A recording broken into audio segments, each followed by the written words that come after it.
பகடிவதையில் ஈடுபடும் மாணவர்களின் மனநல பிரச்சனைகளை கையாள்வதில் கல்வி அமைச்சு எப்போதும் முன்னுரிமை அளிக்கிறது. மேலும் மனநல கோளாறுகளால் பாதிக்கப்பட்ட மாணவர்கள் இருக்கிறார்களா என்பதை கண்டறிய பல அம்சங்களை தமது தரப்பு அமல்படுத்தியுள்ளதாக கல்வி அமைச்சர் ஃபலீனா சிடேக் தெரிவித்தார்.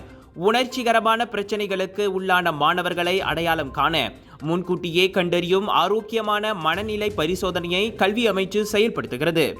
ஆரோக்கியமான மனநிலை பரிசோதனை 5ஆம் ஆண்டு முதல் 6ஆம் வகுப்பு வரையிலான அனைத்து மாணவர்களுக்கும் ஆண்டுக்கு ஒருமுறை மேற்கொள்ளப்படுகிறது. அதே நேரத்தில் கடுமையான உணர்ச்சியான விவகாரங்கள் உள்ளதாக அடையாளம் காணப்பட்ட மாணவர்கள் ஆண்டுக்கு 2 முறை பரிசோதிக்கப்படுகிறார்கள் என்று அவர் விளக்கினார். பகடிவதையினால் மோசமாக பாதிக்கப்பட்ட மாணவர்களை உள்ளடக்கிய சோகமான சம்பவம் தொடர்பாக கோபிங் நாடாளுமன்ற உறுப்பினர் தான் கார்ஹிங் நாடாளுமன்றத்தில் எழுப்பிய கேள்விக்கு பதிலளித்த போது ஃபலீனா இத்தகவலை வெளியிட்டார். ஒவ்வொரு மாணவருக்கும் உளவியல் ஆதரவை கல்வி அமைச்சு வழங்கி வருவதையும் அவர் சுட்டிக்காட்டினார்.